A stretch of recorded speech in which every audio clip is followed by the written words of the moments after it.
Saya Fatin Afika binti Saharudin, pelajar Kolej Universiti Islam Melaka, Diploma Pendidikan Awal Kanak-kanak Semester 5, memegang kad matrik D1810491. Okey, kami diberi tugasan untuk membuat alat bantu mengajar. Alat bantu mengajar ini adalah untuk membantu pembelajaran kanak-kanak tadika umur 5 hingga 6 tahun.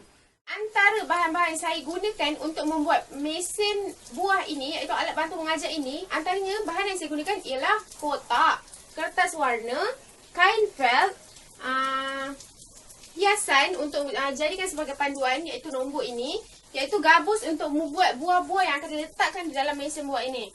Seterusnya, saya ingin memberitahu bajet kewangan untuk membuat mesin buah ini. Bajet kewangan saya gunakan, saya hanya menggunakan RM18 saja untuk mendapatkan satu mesin buah. Seperti ini, besar seperti ini, hanya menggunakan RM18 sahaja. Sekarang saya akan menjelaskan bagaimana cara untuk menggunakan alat bantu mengajar ini. Okey, langkah pertama yang kanak-kanak perlu buat ialah kanak-kanak perlu mengambil duit di bahagian tepi mesin. Kemudian kanak-kanak perlu memasukkan di tempat memasukkan duit. Kemudian langkah kedua ialah kanak-kanak perlu menolak. Menolak tombol di bahagian ni. Ni nombor 2. Di bahagian tepi ni ada nombor 2 yang diletakkan. Kemudian melalui ini kanak-kanak tahu ini adalah step yang kedua. Okey, kanak-kanak perlu menolak supaya buah tersebut pergi ke bahagian sebelah. Okey, apabila buah telah di bahagian sebelah dalam ni, kanak-kanak perlu menarik tombol ini supaya buah tersebut jatuh ke bahagian bawah.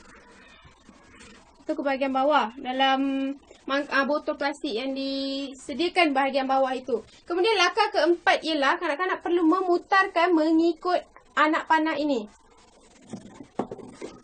Okey, apabila kanak-kanak telah memutarkan tombol tersebut, kanak-kanak perlu mengambil buah yang jatuh di bahagian bawah ini. Okey, ini adalah buah yang kanak-kanak dapat daripada dalam mesin ini setelah mereka membuat langkah 1, 2, 3, 4 dan juga 5.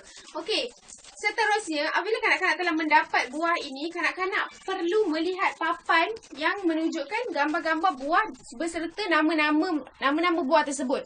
Okey, kanak-kanak perlu melihat buah yang mereka dapat itu sama dengan yang mana. Jadi, ini adalah buah anggur. Okey, apabila kanak-kanak telah melihat nama buah tersebut, kemudian di bahagian sebelah kiri mesin ini, kanak-kanak perlu mengambil marker di bawah yang telah disediakan. Kemudian menulis nama berpandukan ejaan di bahagian papan tersebut. A, N, G, U, R. Anggur. Apabila kanak-kanak ingin memadam untuk menulis nama buah yang seterusnya, kanak-kanak boleh mengambil pemadam di bahagian bawah. Kemudian kanak-kanak boleh memadam nama buah tersebut dan bermain sekali lagi. Okey, ini adalah pandangan bahagian belakang mesin buah. Okey, langkah pertama kanak-kanak akan memasukkan duit di bahagian hadapan ini. Kemudian duit yang dimasukkan akan berada di bawah dalam bekas plastik ini. Okey. Kemudian langkah kedua, kanak-kanak akan menolak. Okey, apabila kanak-kanak menolak, buah tersebut akan pergi ke bahagian sebelah sini. Okey, apabila buah telah berada di atas papan ini, kanak-kanak perlu menarik supaya buah tersebut jatuh ke bahagian botol plastik itu. Kemudian kanak-kanak perlu memusingkan tombol yang bersambung dengan botol ini. Kanak-kanak perlu memusingkan supaya buah tersebut jatuh ke bawah.